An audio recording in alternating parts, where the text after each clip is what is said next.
is Channel 7 News at 6. Although everyone is innocent until proven guilty, we did confirm this morning that our suspect's DNA has been a positive match to the DNA that we suspected to belong to our suspect at the scene.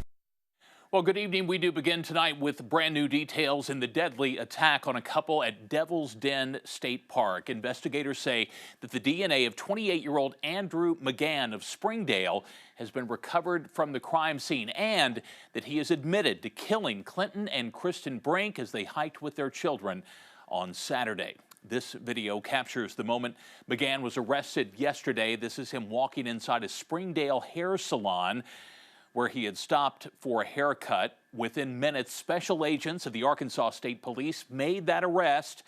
It came less than an hour after they had identified McGann as their suspect.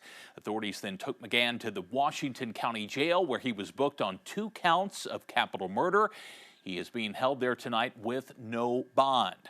The Washington County prosecutor says that he plans to seek the death penalty for McGann when he goes to trial. Channel 7's Daniela DeHogany attended today's news conference at State Police headquarters. She joins us now live with more on how this high-profile investigation came to an end.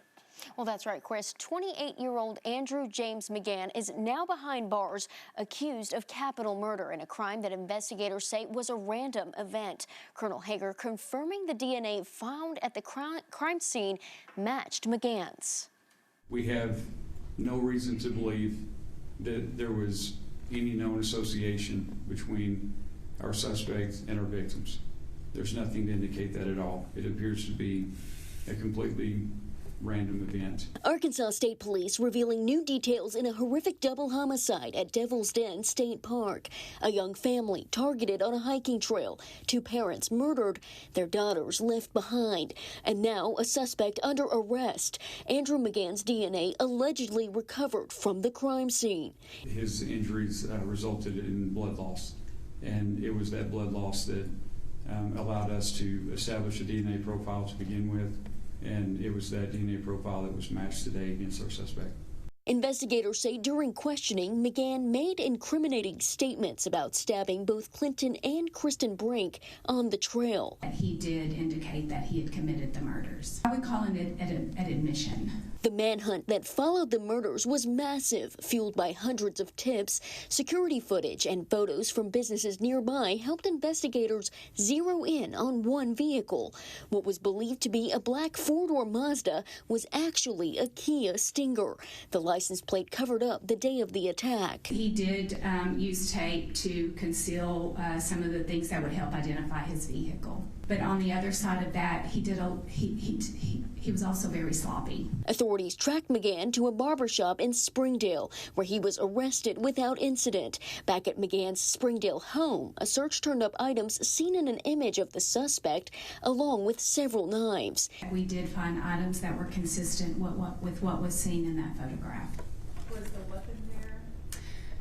Well, we don't know that it's the weapon, but we did collect some knives from the residence. Investigators say Kristen Brink took her daughters to safety, then returned back to help her husband, but was also murdered. Colonel Hager reminding the public this is not a TV show. This is not an episode of CSI, and it's not going to be wrapped up in a 1-hour episode. Nothing about this case is what I would call conventional. It was every agent's worst nightmare. While McGann has no criminal history, Arkansas State Police say they are actively searching for evidence that might link him to other crimes. As for the Brinks, there's no indication they knew or had any association with their suspected killer. On your side, I'm Daniela DeHogany. Okay, Daniela, thanks so much. McGann recently moved from Oklahoma to Arkansas for a teaching position in Springdale. In a statement today, Springdale's superintendent, Dr. Jared Cleveland, said, quote, Andrew McGann was a teacher candidate hired for the upcoming school year who has not yet begun employment with the district. This individual, he says, has not at any time come into contact with Springdale students or the families we serve. Our entire team extends our deepest condolences to the Brink family. Their children are especially in our thoughts and prayers.